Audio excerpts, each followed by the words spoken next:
تنزیل من رب العالمین، سورۃ الحاقہ آیت نمبر 43۔ قرآن یعنی اللہ تعالیٰ فرما رہا ہے کہ یہ رب العالمین کی طرف سے نازل ہوا ہے۔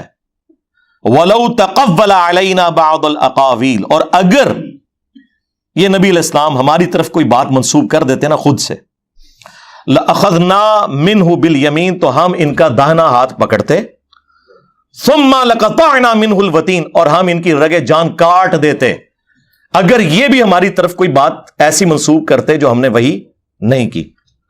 فَمَا مِنْكُمْ مِنْ أَحَدٍ عَنْهُ حَاجِزِينَ، اور پھر تم میں سے کوئی ایک بھی ایسا نہ ہوتا جو ان کو ہم سے بچا سکتا۔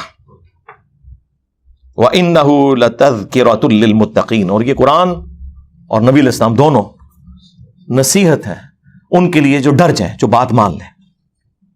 یہ آیات ہیں، یہ آیات یہاں پہ یہ کنفلکٹ بن گیا کہ اس سے کوئی شان رسالت میں تنقیص ہو رہی ہے۔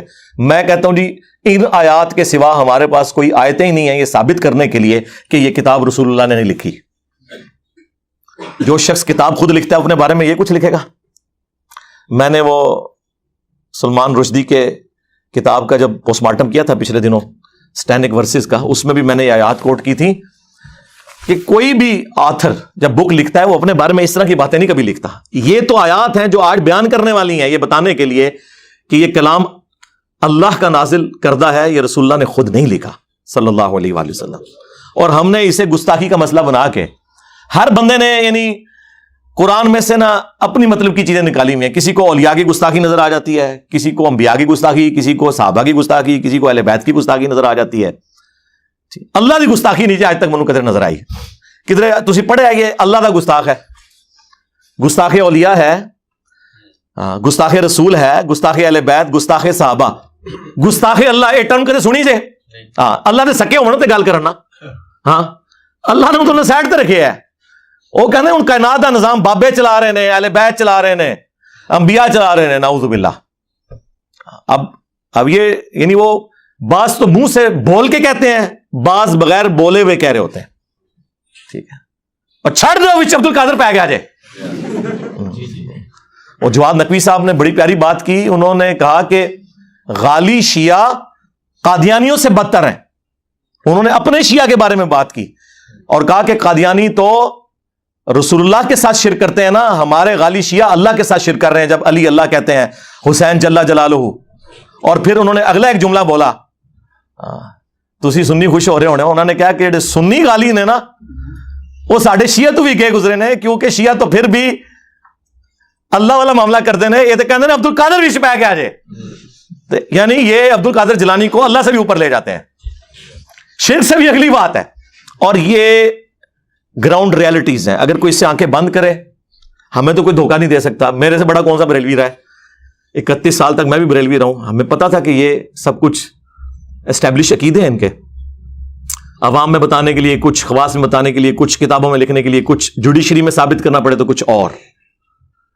تو وہ بات مفتی اکمل صاحب حفظہ اللہ تعالیٰ سے شروع ہوئی تھی، ہم انہیں کہیں گے کہ آپ اس کے اوپر رجوع ریکارڈ کروائیں اپنا، اور اپنے الفاظ کے چناؤ کو، میں وہ والا کام نہیں کروں گا بریلوی والا گستاخ ہو گیا 295 سی لا دو، ایک ہی سزا سرطان سے جدا، نہیں، بہت ٹھیک ہے، سلپ آف ٹنگ ہو گیا ہے، جس بات میں کوئی بات کر دی ہے، ٹھیک ہے، ہم علمی طریقے سے اپنا مقدمہ آپ کے سامنے رکھیں گے، آپ کی عوام کے سامنے رکھیں گے، ٹھیک ہے۔ اب وہ جو آپ نے میلاد کے حوالے سے بات کی تھی اس میں بھی تھوڑا سا میں عرض کر دوں کہ وہ جو آپ نے آیت پڑھی تھی نا وہ تو قرآن کے بارے میں تھی، تعویل خاص کے اعتبار سے۔ اس سے جو پچھلی آیت ہے سورہ یونس کی آیت نمبر 57، اس میں اللہ تعالیٰ کیا فرما رہا ہے؟ یا ایھا الناس قد جاءتکم موعظۃ من ربکم وشفاء لما فی الصدور وہدی ورحمۃ للمؤمنین، اے پوری انسانیت بے شک تمہارے پاس آ گئی ہے کون سی کتاب ہے جو واعظ ہے اور شفا ہے دلوں کی بیماریوں کی، سب سے بڑی بیماری شرک، اور مومنین کے لیے اس میں رحمت ہے، ہدایت ہے۔ اور پھر ساتھ آیا قل بفضل اللہ وبرحمتہ فبذلک فلیفرحوا، اے نبی ان سے فرماؤ کہ اللہ کی رحمت اور فضل کے اوپر ان کو چاہیے خوب خوشیاں مناؤ، یعنی جشن قرآن مناؤ، یہ نہ کہو کہ قرآن ڈائریکٹ پڑھو گے تو گمراہ ہو جاؤ گے، اے جشن قرآن ہے ہو رہے تھے، حدیث ڈائریکٹ نہ پڑھو گمراہ ہو جاؤ گے، یہ جشن قرآن ہے۔ ہاں اس کی کرالری میں نبی علیہ السلام کو بھی آپ بالکل آپ علیہ السلام بھی اللہ کی نعمت ہے، اس میں کوئی شک نہیں. لقد من اللہ علی المؤمنین اذ بعث فیہم رسولا، اللہ کا احسان ہے، وہ نعمت ہے کہ جس کا احسان اللہ تعالیٰ نے مومنین کے اوپر جتایا ہے. وما ارسلناک الا رحمۃ للعالمین، نبی علیہ السلام تو رحمت ہے تمام جہان والوں کے لیے. کرالری کے طور پہ درست ہے آپ کی بات. تو ہم میلاد کے قائل ہیں میرے بھائی. اس آیت مبارکہ سے قرآن کی جشن قرآن ثابت ہوا، اور آپ نے کرالری کے طور پر جشن میلاد مصطفیٰ صلی اللہ علیہ وآلہ وسلم ثابت کیا، اور ہمارے نبی نے دونوں چیزوں کو ایک جگہ جمع کر دیا. صحیح مسلم کی حدیث 2750، نبی علیہ السلام سے پوچھا گیا کہ آپ پیر کا منڈے کا روزہ کیوں رکھتے ہیں؟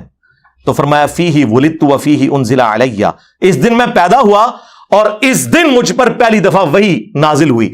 یعنی پیدائش کی خوشی اور جشن قرآن کی خوشی کو نبی علیہ السلام نے ایک جگہ جمع کیا، سال بعد نہیں، ہر مہینے نہیں، ہر ہفتے منڈے کا روزہ رکھ کے.